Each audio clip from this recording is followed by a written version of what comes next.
So good evening, everyone. Please, we are sorry for the little technical glitches we do have. We sincerely apologize for that. And we are about to start now. And our special guests, they are all here. Dr. Chris is here with us. Dr. Clement is also here with us, and also Sullivan is here with us. So we just have to start now without, wasting further time. Dr. Chris, I think I have to, give you the floor to commence your presentation so that we'll try as much as we can to meet up with the time because 30 minutes is already gone. So please, you may now start, Dr. Chris. Thank you so much, Dr. Kingsley. So I'm sending requests so I can share my screen. Can you see my screen? Okay, so yes. good Yes, evening yes. from Japan. So today we'll be talking about the MEXT scholarship and so I'm trying to use the pointer.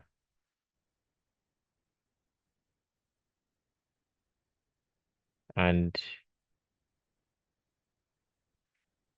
I'll be talking about understanding the MEXT scholarship, choosing Japanese university and supervisors, research proposal and guidance, and academic excellence and study experience in Japan. So my name is Christian Ebere Enyoh. So, so first, so understanding the MEXT scholarship. So the MEXT itself is the Ministry of Education, Culture, Sports, Science, and Technology, which is MEXT. It is funded by the Japanese government through the Ministry of Education, the same name, Culture, Sports, Science, and Technology. It is a fully funded scholarship, which means that you don't have to pay anything, a dime. So it's totally free. And this is one of the reasons why it is highly competitive. So everybody loves free things. So because it is free, a lot of people try to get it. So the scholarship covers full tuition, uh, full tuition fees. You don't have to pay school fees, monthly stipend, flight ticket to Japan, and if you wanna go back home, also they provide the flight tickets. Sometimes they provide Japanese language training, which yeah is common, and the research support and academic opportunities. So for the MEXT scholarship, there are different type of there are different category that's available for the different applicants. There are scholarship for undergraduates, that is people seeking for bachelor's degree. There are a scholarship for research students, masters, and doctoral researcher, which is the PhD. And there is a College of Technology and Specialized Training. So most Nigerians usually go for this research student, masters, or PhD. Why the College of Technology and Specialized Training are like vocational studies, whereby you spend 3 years. The first year is like mandatory Japanese uh, school, mandatory Japanese, you learn Japanese, because this program is run in Japanese, the specialized training or the vocational studies. In the next 2 years, you now actually go for this study. So for MEXT scholarship, like I said previously, it is highly competitive. And because it's competitive, there are some certain features or characteristics which MEXT will be expecting people to show before they can be considered. So they are not looking for people that are perfect, not perfect people. They're looking for students with clear goals, students with academic seriousness. It's not for any other person. You can't just be anyhow and say you want to go for mix. It doesn't work that way. So they're looking for people that have clear goals, uh, academic seriousness. They have research potential. If you are not good in terms of research, you can improve that, but you have to show the desire to do that. So research potential is very important. You must have a leadership mindset because when you are a MEXT scholar, you are technically an ambassador of Nigeria. So you have to show good leadership mindset, and people can contribute to society after graduation. Like maybe you go back to Nigeria, and what you've learned in Japan, you try to implement them in Nigeria as well. So these are the kind of stuff MEXT are actually looking for.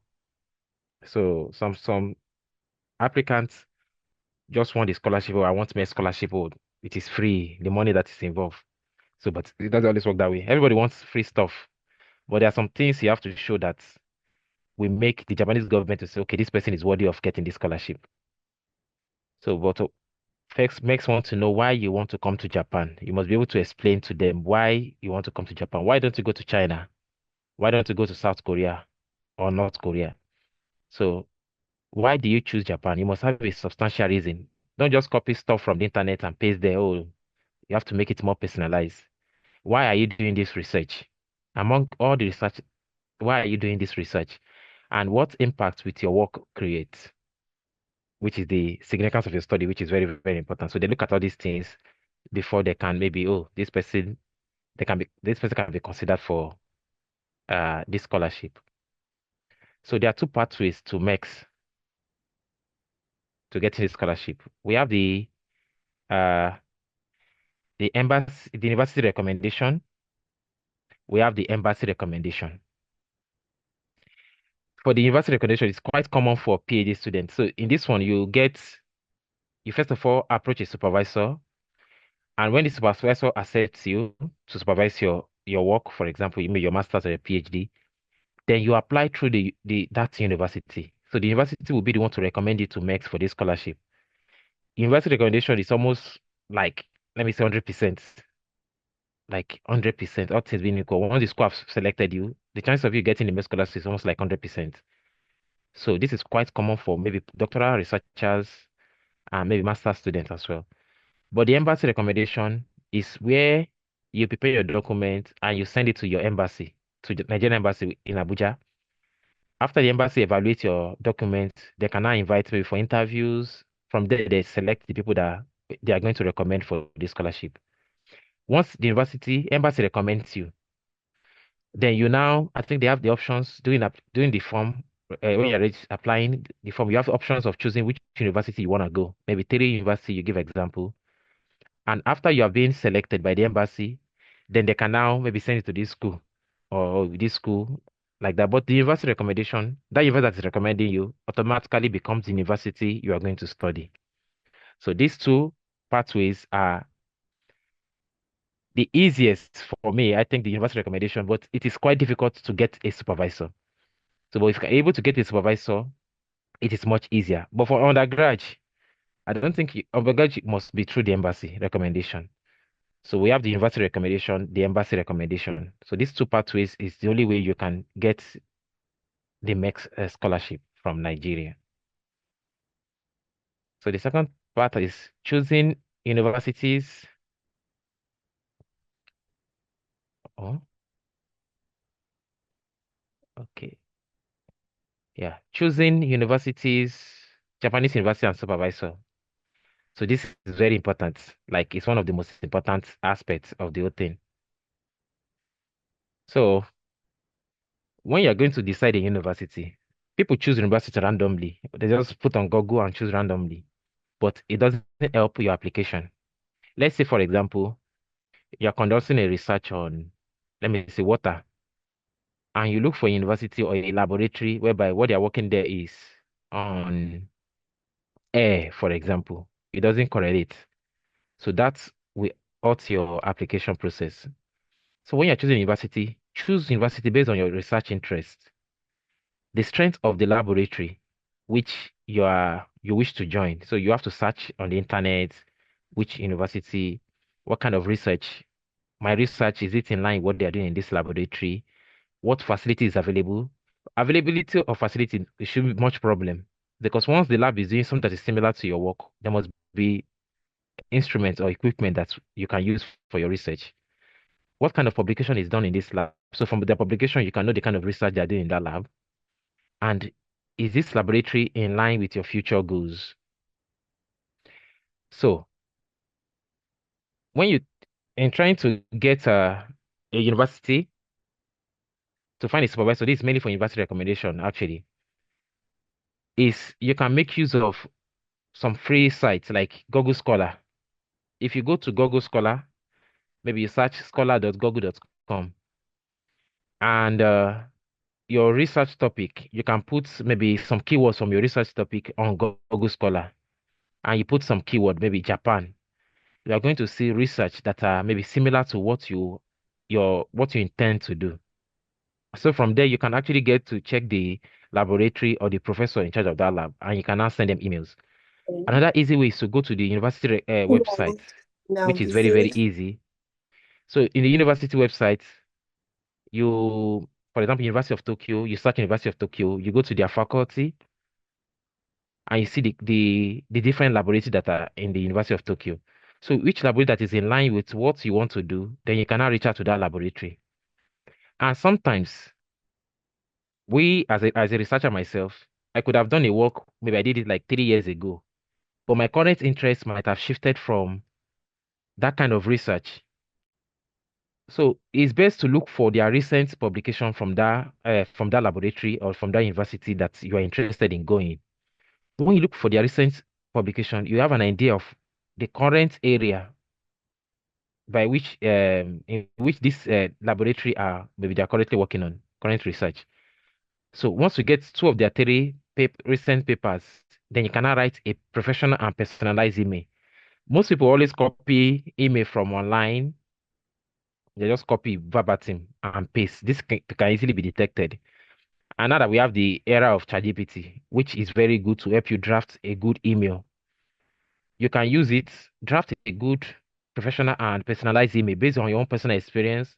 You can edit it and now use it. What they are looking for is in that email is you have to tell them who you are. What is your academic background?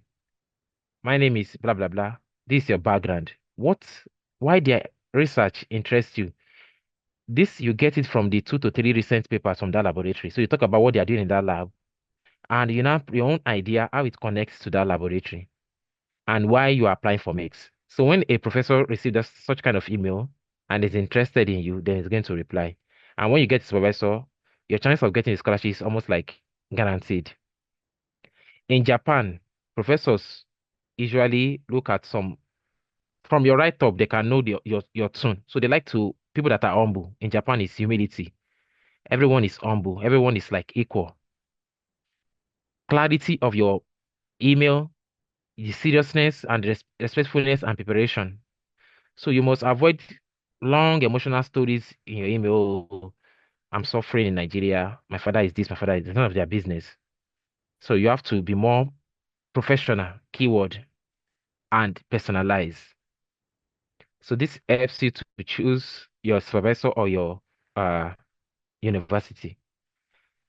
So for research proposal, which is the third thing I'm talking about. So research proposal is very, very important. I feel something I feel is the most important aspect of your application. Is the most important aspect. Because if you are developing a plan or you're writing a proposal and it doesn't make sense to the people that are evaluating it, then there's no way you're gonna get it. You're going to get the scholarship. So a simple structure of a plan should have a topic. First, a topic. Your topic have to be concise. Some people don't know how to write a research topic. A research topic should be concise. When somebody look at it, somebody can understand what you are trying to do. Some people use generate topic. Maybe they say uh something Africa is just too broad. You can't study the entire Africa, it's too broad. So your topic has to be more specific. Maybe effects of air pollution in specific place. So your topic has to be concise and specific. Broad topic doesn't sell. And then you now have your background where you explain the problem and the issue that you are trying to solve. So you have to establish this background clearly. If the background is not clear, in the background, you have to show what people have done. Okay, that comes in the research gap. So you have to show what people have done and how your work is different or an update or an extension or a novel, or that means you just literally have to show the novelty of your work. What makes your work new? What makes your work important? You have to demonstrate it in your research gap. So person have done this. So person have observed this. Now you've identified a gap in knowledge, which whereby you are trying to fill that gap in knowledge. So this is part of the research gap. Then from this research gap, you have your aim and objective. So if you have identified the limitations in other studies, a knowledge gap. Now your aim is to fill the knowledge gap. So the aim of your study should be in line with the topic of your study. Then you have your objectives. Objectives are the different parts of your of your plan, whereby when you complete those objectives, you have actualized the aim of this research of your research. Then you have your methodology, which you have to for MEXT application, the space is quite small. So you have to keep your methodology as concise and clear. Clear clarity is very, very important. Let it be easy for somebody not in your field to be able to look at your plan and be able to understand what you are trying to do. And the expected outcomes, what I usually do in my cases, for expected outcomes, I have to write the expected results I'm trying to get from each of the objective. Maybe first objective is that determine the effect of heavy metals in lungs. So the expected outcome would be maybe data, for example, data on heavy metal effects in lungs. So I try to match my expected outcome to my objective, to my objective. And one of the key things is that you should not propose something impossible to finish within the scholarship duration. So you don't go write a plan that would require 10 years to complete. It's not possible. So you have to think about the time frame of your scholarship and you have to align your research plan in that time frame. So your research proposal should be clear, it should be relevant. Relevant is maybe you wanted to do, you are proposing a plan whereby other researchers have done it. Maybe many researchers have done it, so it has no meaning. It is irrelevant. Your plan should be logical, not some imagination. Something that can actually be achievable, that can be done, which is feasible, and also the impact of your work, which is the significance of your study. So what makes a strong proposal? A strong proposal usually shows innovation, which is the novelty, real world relevance, whereby you can apply it in the real sense. Your methodology is very clear. It's not ambiguous because good methodology means that your work can be reproducible. If it's not reproducible, then there's something wrong with the methodology. And alignment with Japanese research trend. Japan have their own interests also, as with other countries when it comes to research. So Japan values practical and impactful research. So the fourth part is the academic excellence and study experience in Japan. Myself, I came to Japan through MEX and I'm still doing research in Japan currently. So Japan is academically excellent. I can say authoritatively, Japan is academically excellent, and the research environment here is well structured. Japan is well structured. Everything is done step by step, step by step. Same thing. If it's the same thing, everybody will do the same thing step by step. It is disciplined, it is advanced, and it is collaborative. It is advanced and collaborative. And in Japan, you have access to modern laboratories. Like when I was in Nigeria, when I was conducting research in Nigeria, sometimes we have samples whereby we have to send it to maybe the north, to Zaria, to a different lab before we can get results. So we spend a lot of time waiting and waiting before we can get results. But in Japan, most times in the laboratory, you have everything there. You have as you prepare your sample, you're analyzing immediately. So there's high-end instruments, and you have international collaborators. You make friends from different parts of the world. They're also on scholarship or they are students in the same laboratory or university as yourself. So there's this collaboration, and you get chance to travel for conferences, which is easier from Japan, maybe compared to traveling from Nigeria. So, but I will be honest with you that studying in Japan requires adjustments. It is not the way maybe you operate previously, and you're going to operate the same way in Japan. It doesn't work.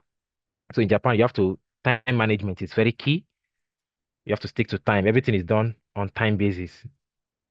In the same line, you have to be disciplined. You have to show independence. You have to be able to work on your own, and you must have these good communication skills. In Japan, we have what we call honor and entertainment. So in Japan, we try to smile as much as possible. As if you're annoyed, you try to keep it to yourself. So we are trying to maintain a peaceful environment. So communication skills and how you communicate your situation is very, very important because sometimes language and culture may feel difficult initially, but when you're open and you're consistent, you will adapt. So my personal advice is that do not come to Japan only to get a degree. So come to Japan to build yourself, your skills, your network, to publish good and quality research, and to grow professionally and represent Nigeria positively, which is very, very important because your attitude matters a lot. If you're on MEXT scholarship and you come to this country and you mess up, it can impact the amount of Nigeria that they are allowed to come to Japan via the same route, via the same scholarship. So as a Nigerian on this scholarship, you are an ambassador of Nigeria in Japan. So you have to maintain good attitude always. So my final note is that so everyone that is listening today, that please do not underestimate yourself. It is very, very competitive, but it is achievable. So many Nigerians are doing exceptionally well in Japan today across science, engineering, medicine, AI, agriculture, and many other fields. So if you prepare properly and you are focused and you apply strategically, it is possible for you to get the scholarship as well. MEXT is very, very competitive. It is one of the best scholarships in the world, but it is very, very achievable. So thank you very much, and I'll be looking out to your questions during the Q&A section. Thank you.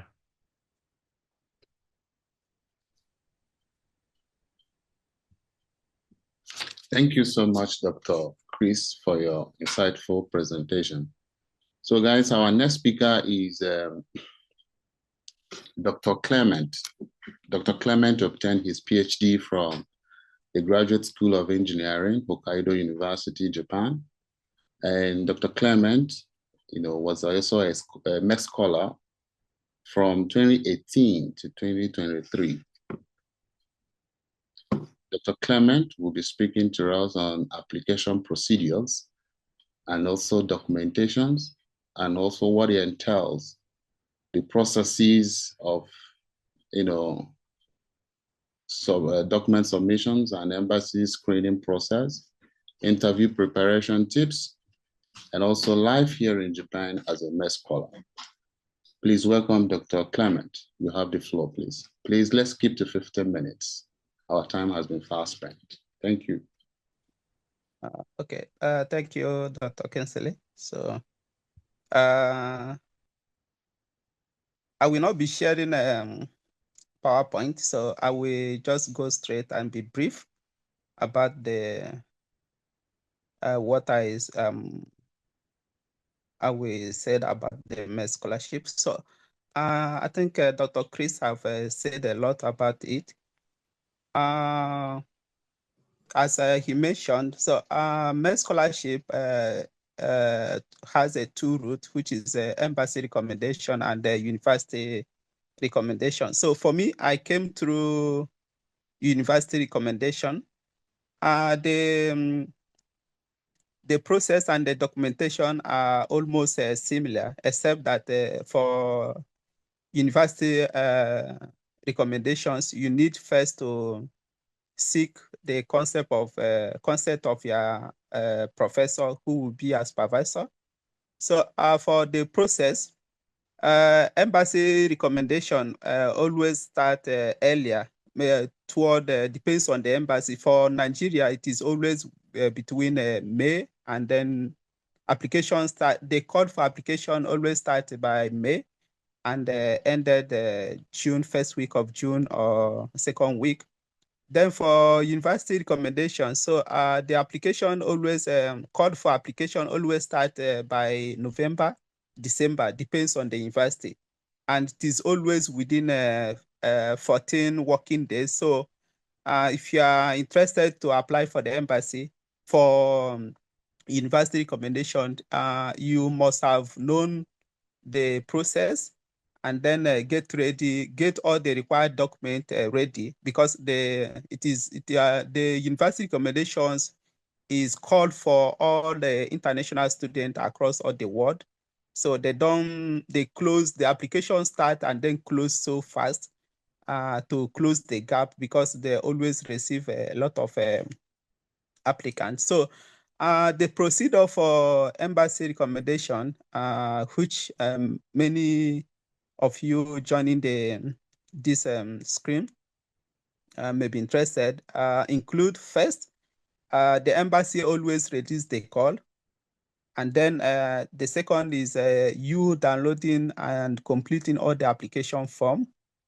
The third is you are required to submit the document either in person or by posting. So because you must send the document to Japanese embassy in Nigeria in Matama.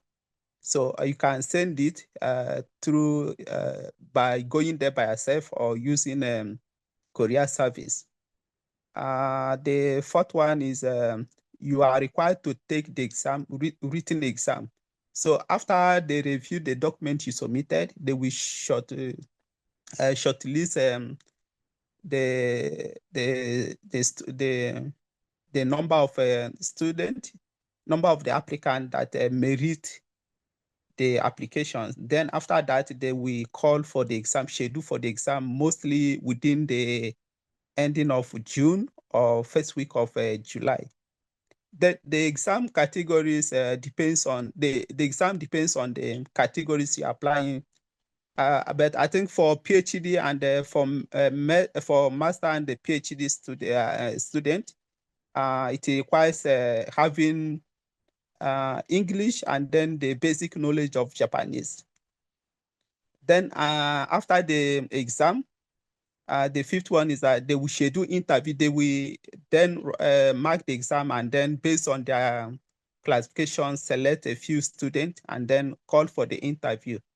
The sixth one, you need to pass the interview. And then the seventh, obtain a provision acceptance form from the university, Japanese university, which you submitted, which you included in your application. The eighth one is then the final MEXT selection. So even if you pass, even if your embassy select you, there's a probability that the MEXT will drop you.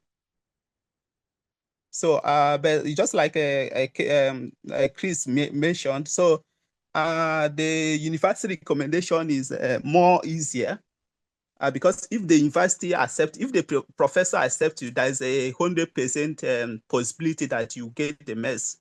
But for embassy recommendation, even if the embassy recommends you, MEXT may drop you based on the quota. Each country has a quota per year. I think Nigeria, during our time, total, both the embassy recommendation and the university recommendation were about 13. So it is very competitive. And then the final one is to receive the scholarship result and then the guide for how to go with your visa application. So it may interest you that a Japanese visa is not that expensive like US or other. So you don't have to worry about how to, they will guide you. I think MEXT also covers everything. MEXT pay for visa application and everything. So for the documentation, the document you may need for master and the PhD include first, you need to complete the application form, then the academic transcript, your certificate or expected graduation certificate. So even if you are still undergraduate or if an year student who may get their their graduation certificate by the end of then you are allowed to apply it. And then a recommendation letter from any person within your field, your teacher for those applying for undergraduate, then lecturers from your institution, then certificate of health, a medical certificate completed by medical doctor, then passport, research plan, which is very important, then a placement preference form, which include the university that you may be interested to go. Then the final one is a language proficiency. So for Nigerians, you may not require them to get all this language proficiency exam. For me, in my university in Ebonyi State, so I can easily obtain. It is well noted that almost all schools in Nigeria use English as a medium of instruction. So what you can do is request from their university to issue the document certifying that your program was undertaken by using English. So that is all. For undergraduate, is almost the same. The application method, application document is almost the same. So for undergraduate, you are required to get the academic record from your secondary school, and then the WAEC result, the recommendation and others. So which for undergraduate is mostly English, mathematics, Japanese, and then the science subject. That is all for the documentation. So for the interview, so within the embassy, they are expecting a lot from you because a lot of persons are interested, and then they receive a lot of application, and it is always difficult to screen and select at least 20 people for the first interview. So what they are looking at mostly is academic ability and motivation. Even though I've received a lot of questions whether a second class lower can apply. Yes, you can apply. So it's not merely for first class or second class upper. So your motivations, if someone is talking with you, if they are talking with you, they need to see that motivation that you are actually ready for this, not the type that you will want other persons to write a research plan and develop it for you. So the second part is they want to know why of all the country you choose Japan. So this intends that your research plan should be logically, and then the expectation should be things that the Nigeria can gain, and then the Japanese government can also be benefit after your MEXT scholars, after the period of your study. Then the knowledge of your proposed field of study, they want to see that actually you can provide something out of the period of your research. Not, you need to have the knowledge of what I want to do this. I'm sure of the result, because they want to just like as Chris mentioned. So studying in Japan is actually stressful because a lot of it's not like Nigeria that you go to school as a student, even both as a master and a PhD student, you are required to be going to school. Even so, you can stay in the lab. Sometimes I stay in the lab for up to 12 midnight before I go home. So all this, you need to be ready you need to be sure and know your research plan, the detail, what the expectations and things you need to do to guide yourself, because mostly the professors have a lot of things to do. They will only follow you. You will lead and they follow you. They follow your step. They are only there to guide you, to advise you. But every other things you need to do by yourself. You need to develop the research, the plan, and show to them. They will do corrections and then guide you. So during the interview, most of them want to see that willingness in you, and then your communications scale also, and then whether you can actually adapt in Japan, because there are a few persons I know who drop their master, who drop the MEXT, even after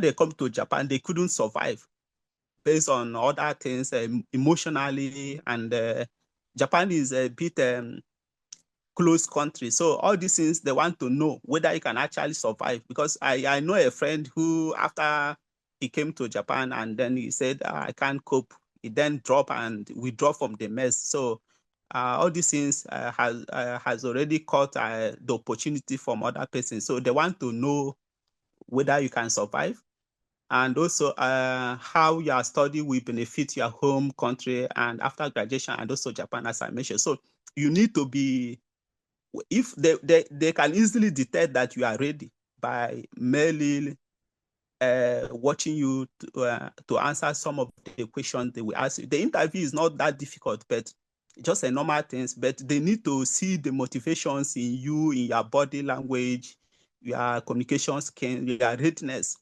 to do all these things. So the common way, the common questions is all about all this thing I mentioned. Tell us about yourself. Why do you choose to study in Japan? Your academic strength and the weakness. Remember that all these the people that we interview are they have done this many times. They know, they can easily detect when you are they can easily detect your ability and their willingness to join the MEXT for your readiness to undergo this MEXT process. So from the website, you can download the past questions, mostly English and Japan. They know that you don't have, many of you don't have a Japanese language skill, but your motivations, they want to see you try that. I have this interest to learn, because it's not all about going to Japan to do master. They also want you to integrate with the society, because if you can't learn Japanese, it may be difficult for you to survive. So they want to see that motivations in you, that you are actually ready to integrate with the Japanese and then their cultures. So I think Chris has shared about the tip for success through the research. So the most important document the embassy will check is mostly your research plan, because a lot of people has a good result already, and only your research plan is what they will concentrate. And also this why you want to go to Japan. That document is very important. So you must feel and then write it logically to at least impress them to pass the first screening. So the other things is the life in Japan. So life in Japan as a MEXT scholar is beautiful, challenging, and just like a normal life everyone's live. So I'm encouraging you all to do your best, and MEXT scholarship is very rich. The Japanese professors are ready to help and willing to teach you all the time with your colleague and every other persons and Nigerians here. So do your very best to pass the screening. So for the if you are afraid of how to select the professor, I think I have a compiled list of the Japanese university that are willing to accept. So I will share that file with Kingsley. So if you're interested, you can ask for it. Thank you. That's all I have.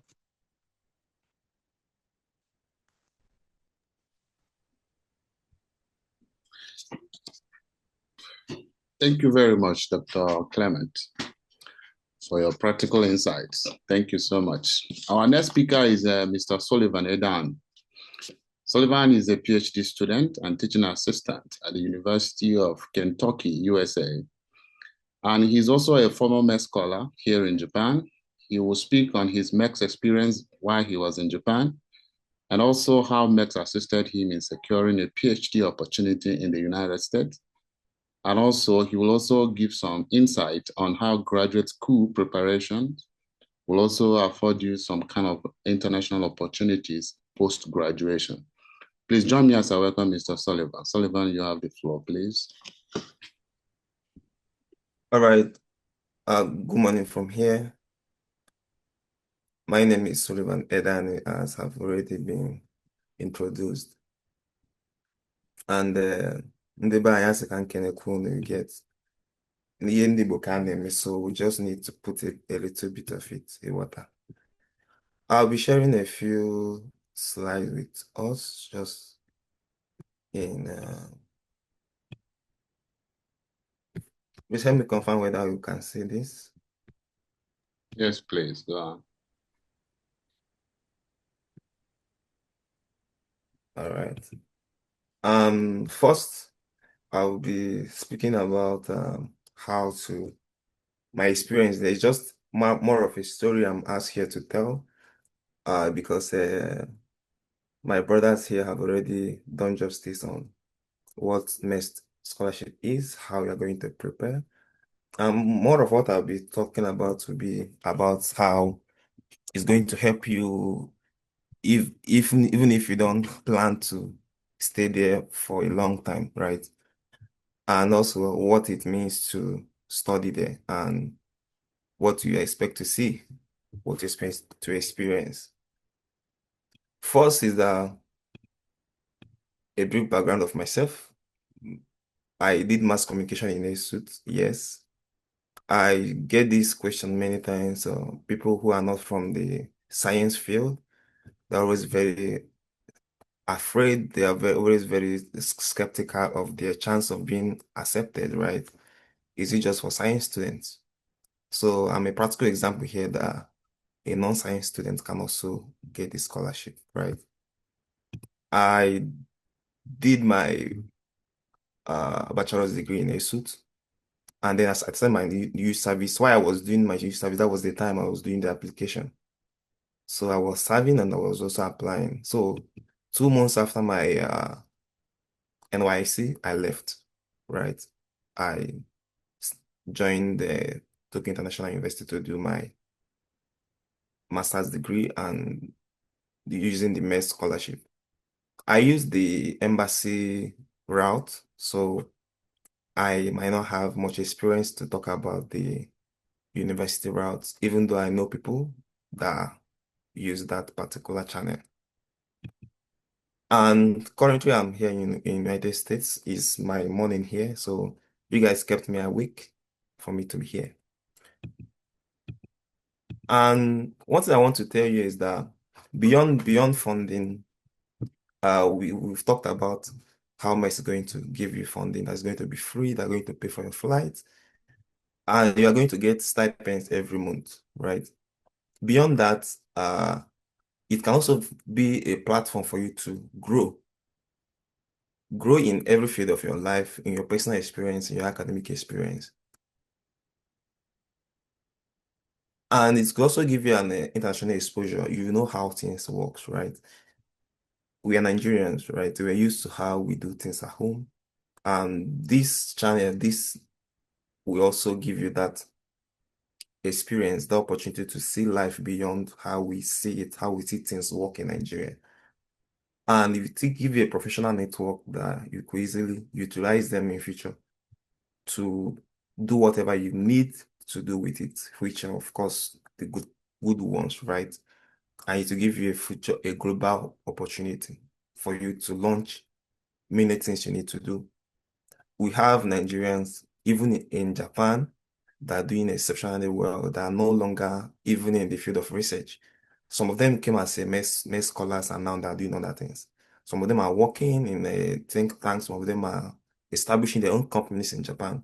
So don't see it only as for people that wants to be researchers. Yes, that's the primary thing you're going to do, and we must do it very well. But when you are done, the opportunities there are limitless. You can actually pursue other things that might interest you, right? Our interest changes with information and the background and the experiences we see. So this is not just about the funding. It could also prepare you to other global opportunities. And it will also give you that international credibility of, okay, I've been here, I've worked here, I've been with this professor, I've done this research, like Dr. Christian was trying to tell us, right? Japan is known for how good they do their thing. If they tell you they're going to do something, they're surely going to do it. And that also goes to do with research, right? So they do a very solid work. And if you have that experience of working with some of those researchers, you know that some of them are renowned researchers all over the world. So that will give you that credibility that for you to have worked with this lab, for you to have worked with this uni, that means there's something that those universities see in you that can also cut across so many other areas, right? And it will expose your research interest, so it expose your research experience in so many other ways. And you also get to see how other cultures work, right? They talked about how Japan are very respectful, and I'll give that to them, right? I've been out of Japan for months now, and I could actually tell the difference, right? So it will give you so many other opportunities that are bound, right? Then to the other thing I'm asked to talk about here, which is my academic experience, and I just want to show us some good pictures because I want to motivate you. I know we like these kind of things. The Dr. Amagu talked about how he used to sleep and wake up in the lab, stay 12 a.m. And I don't want you guys to be afraid. Don't be frightened. Of course, I'm going to do it, but then there are also other perks around it, right? That's why I want to. I just added some of these pictures now as he was speaking, right? So it wasn't part of what I wanted to share. But I just wanted to encourage us that, okay, maybe if this picture is going to motivate you to put in this work, please use it and do it, right? And my academic experience there is that I evolved better. I got better by associating with is normal, right? When you change your background, when you change your environment, when you get to work with other people, you automatically get to new information, explore more opportunities, and then launch yourself based on what you want to do. It also help you to study independently, to do something on your own. And you can also get work, right? One thing about Japan is that even as a med scholar, you have this time that you can also use it to do some things, can also work, right? So you can have that working experience in some companies, right? It's not that you're going there to work, but you have, I think it's 12 hours or something like that, that you can also use, right, to also get to see how things work, even beyond the school environment. And Japan will give you that uh, opportunity to see how other professors actually treat their students. Personally, I do not have a bad experience with the Nigerian professors. I have to say it. I say it everywhere I am. But I have heard stories. I've seen people talk about how they are even very afraid to approach the professors. I still have good relationship, good contact with my Nigerian professors. They are good people, excellent ones. But then you also see how other professors work. You can't still compare it to how Japanese professors will treat you professionally, but then very respectful. And you see how structured academic system works. You don't need anybody to maybe Nigerian class rep. That doesn't work, right? You see how school, how academics, how works, how country, how life is meant to be structured. You also have access to international conferences. You can go outside Japan to make your presentation and come back. All this is trying to build your portfolio, trying to build who you are. Then, if you don't talk about challenges, it will appear as if there is none, right? There's few challenges. The one of language, because outside your school, you need to talk with the people, right? That's why uh the previous speaker emphasized on Japanese language, right? You need that to interact. And then even I had a friend that he's still in Japan, I think in Hokkaido, no, Nagoya. No, I think Nagoya, somewhere like that. So the school, even the professor are not that very fluent in English, right?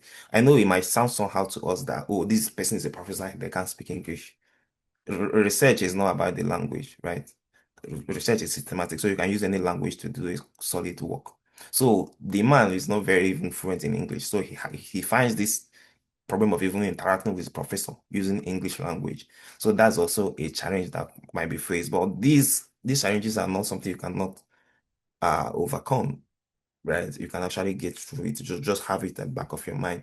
You could see some differences in culture, the way they communicate, the way they expect you not to answer phone or make call while you're on train, all those things. It might look strange when you start, right? But then you get to adapt, you get to do things better, you get to do things in their way, and you are going to enjoy it, right? Next is how MEXT work can also help you to do other things, right? I finished my master's in Japan. I had the opportunity of doing a PhD. My school also gave me their own funding, right? You know, when you finish your master's using MEXT, there's a window for you to also continue doing your PhD using MEXT. But I had this opportunity of my school also giving me their own school scholarship, right? So I knew I was going to, because I had this interaction with my professors and all, and then I knew I was going to leave. I started making that plans, getting them to refer me and all, right? those recommendation letters and all. So I knew that if I choose to work with MEXT, right, that means I will not be able to finish it. And it will not, like he said, you are going to be the image of Nigeria. So I decided to continue with my school-funded scholarship for PhD for a few months, being that they are aware that I might leave, right? So I now got a PhD in US. I then had to thank them for the opportunity and then leave. In cordial relationship, we still talk, right? Even my school still, last month, the school sent me an email to know how I'm doing, right? So these are the things you get from this type of country that you don't actually need to miss. So if you're applying for a PhD to United States from Nigeria, and someone else is applying from Japan, for instance, and they're studying in Nigeria and they're studying in Japan, you study in Nigeria, they can actually don't quote me wrong, right? You could be accepted no matter where you're applying from. But that opportunity of being accepted when you have also had the experience of working with other professors, right? Other environments, other cultures are higher.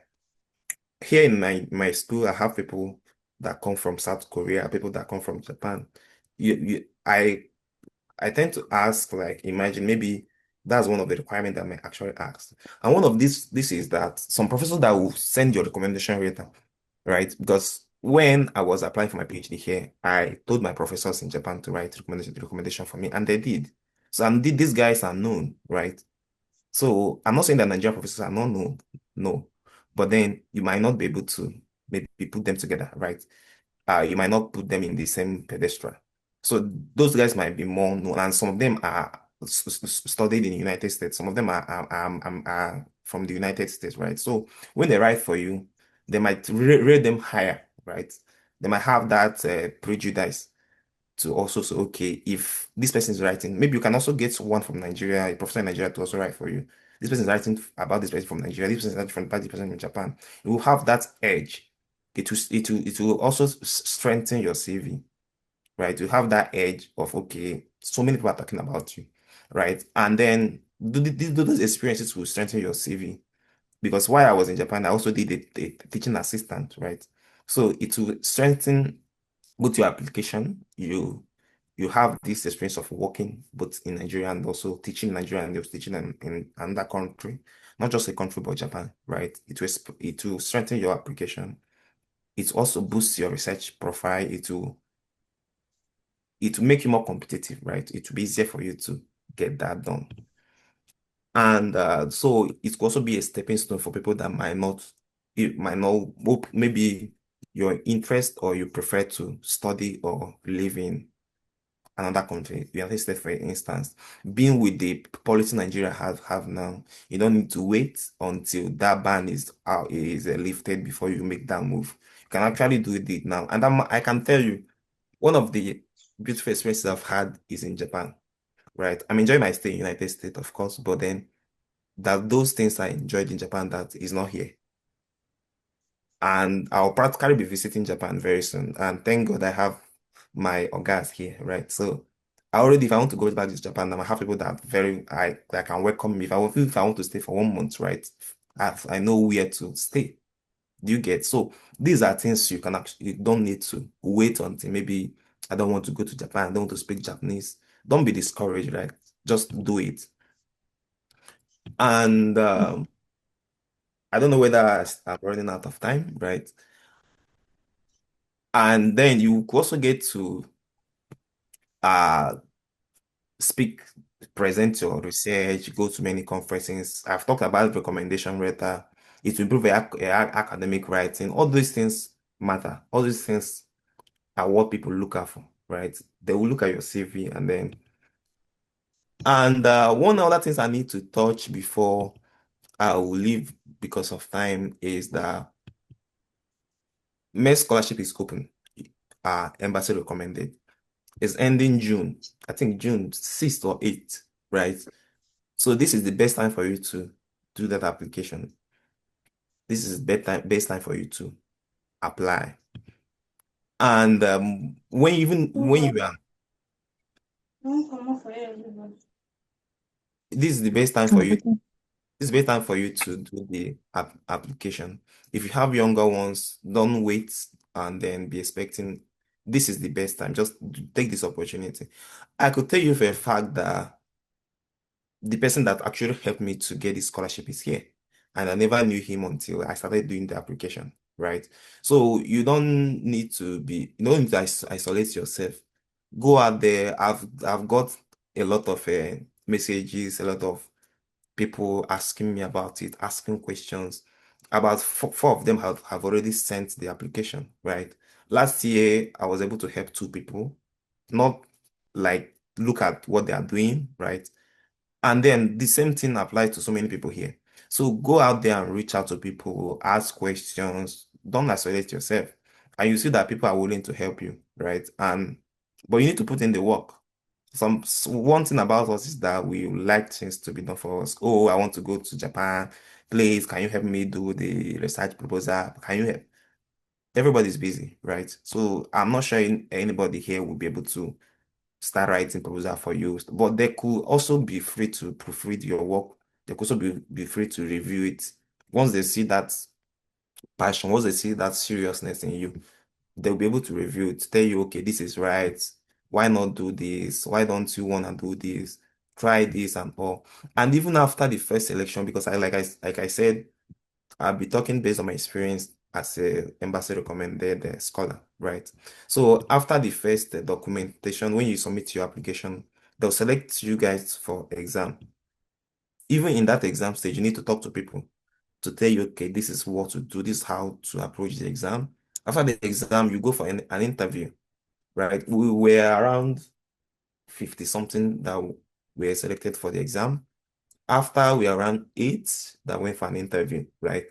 So, and 8 of us succeeded, right? So even when you want to go for an interview, you need to also talk to people. One guy, right? I think he's from Abia, right? That I was talking with, then he was selected. He got to time of interview.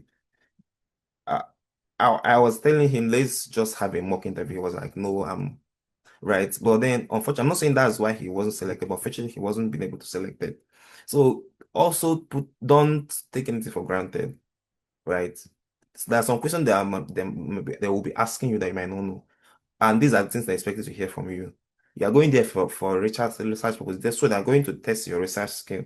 They're not expecting you to know everything now, but there are some primary things, there are some little things they're expecting you to know, right?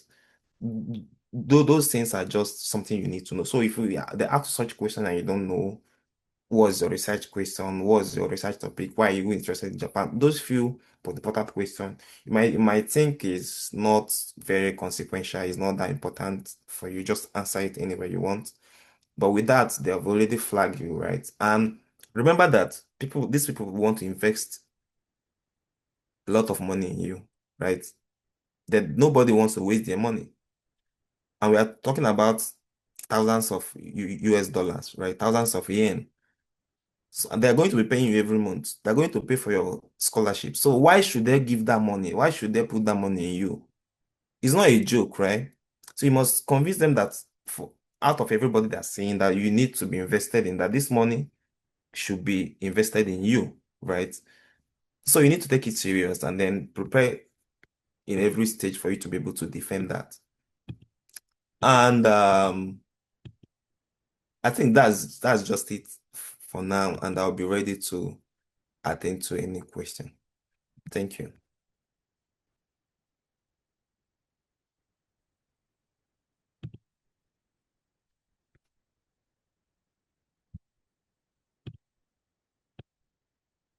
Sorry, I forgot to mention one thing. So just as Sullivan was talking, I remember. So there's an important things you need to know. Everything during the interview, everything you may answer should match the information in your document. So that's why you need to do this in by yourself, because I remember some persons always ask for help. At the end, they forgot, they may not even go through the information after. So all the information you share with the embassy officer who may be interviewed should match with the every information you fill in their form, starting from your academic record, your age, then your interest, everything. Because as I mentioned, a lot of persons are applying, so they can easily find an error to drop you. Thank you very much. Thank you, Sullivan. Thank you, Dr. Clement, for that additional input. I think from my own side, my colleagues, they have said everything. I think I just have to mention a few more things. That is the career opportunities after MEXT. After MEXT, what next? For instance, you came in with, 2 years master's program and MEXT scholarship. Then after that, what next? Or you came in with 3 years PhD scholarship. Then after that, what next? These are some of the questions you could ask yourself, internally. What do I really want to do with my time post-graduation? Do I want to remain in academia? Do I want to join industry? Do I want to go back to Nigeria? Do I want to remain in Japan? So I think it's more of a personal question. You just have to ask yourself, what do I want to do post-graduation? And another thing is about AI leadership and global opportunities. This is an era of artificial intelligence. I think in your choosing whatever you want to study in Japan, it's also important for you to choose something that is relevant. You do not have to choose, anything just for choosing sake. Just because you want to go to Japan through MEXT scholarship, you just choose any course. You must choose something that is relevant post-graduation, something that has, potential to give you, job offers, after you might have graduated. So these are some of the important things I must add, here. And also another one is about the greatest benefit of MEXT. I think one of the greatest benefit of MEXT scholarship is about, global opportunities it comes with. In your program, in your class, in your university, you meet students from other parts of the world. Oftentimes, I used to tell people that this diploma we receive from university is not enough. But what is important is the network you've built while going to this or while attending those universities. Because post-graduation, you need those networks. Those networks often recommend you to jobs, to other opportunities that you may ordinarily not get just from being a MEXT scholar. But that MEXT scholar will expose you, give you the platform to meet other students from different parts of the world. So that is a very big platform for you to get exposed to other, folks from different parts of the world. And our time has been far, far spent, although we started somehow late. And then I sincerely apologize for that. But now I think it's time for us to go into the Q&A session. We've received a lot of questions even before this program commenced, but I was able to summarize some of these questions based on the presentations my colleague made. But there are also some questions that are general that I may be able to put, generally to my colleagues. They may be able to provide answers to those questions. But before I do that, I do not know if there is anybody here who has any question he or she may want to ask. Let's give the people who attended this session, the first-hand opportunity to ask questions. Please, if you do have any question to ask, please, can you do so by raising your hand? I see one individual. Yes, please, Chinechere, please, you can unmute yourself and ask your question. Make it brief, please. Okay, good morning, everybody. My name is Chinechere.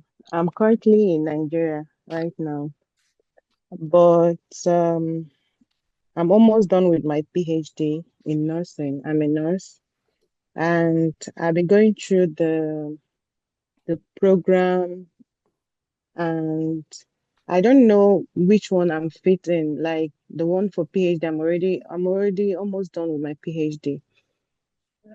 And I'm asking, is the research, is it separate, or are you going to do it as a graduate study if it's master's or PhD again?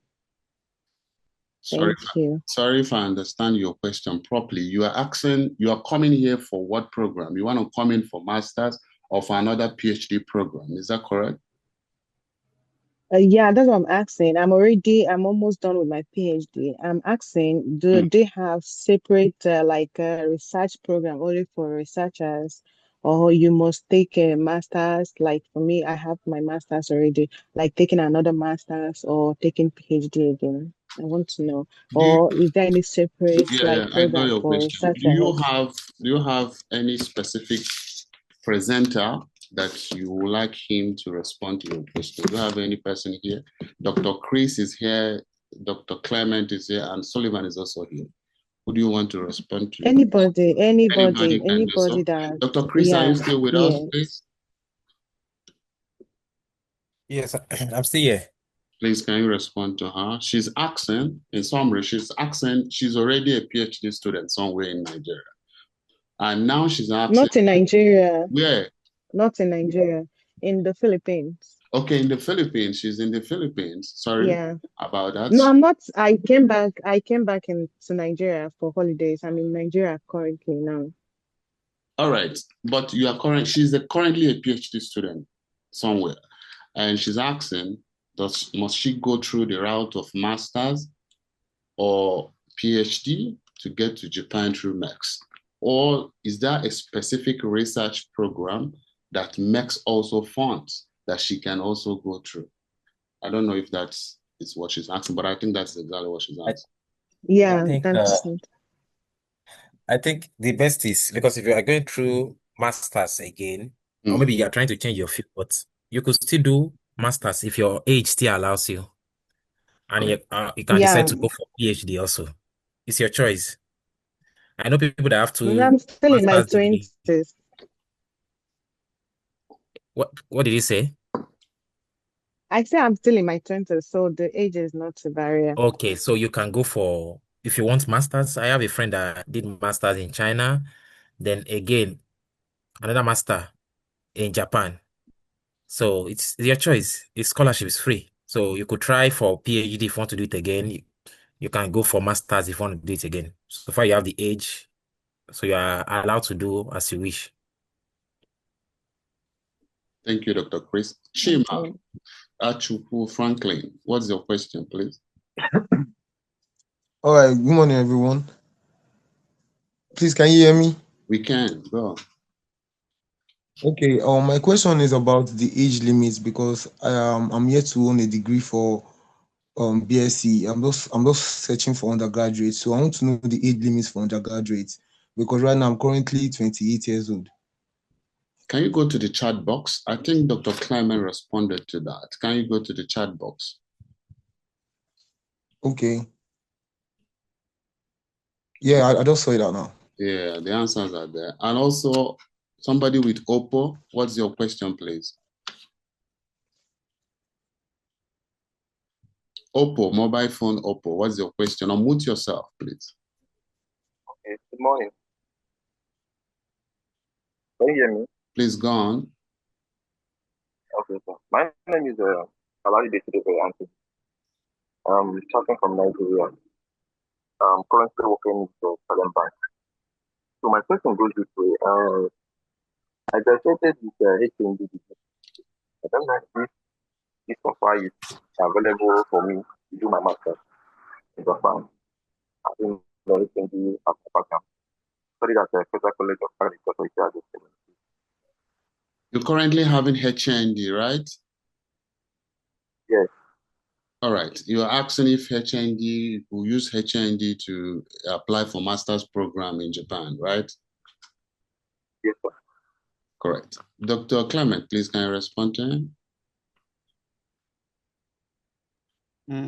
Yeah, I think it is allowed. So the way it, although the embassy, there is no specification of the degree. So I think anyone can apply, provided that you have all the required document. So for the embassy, for university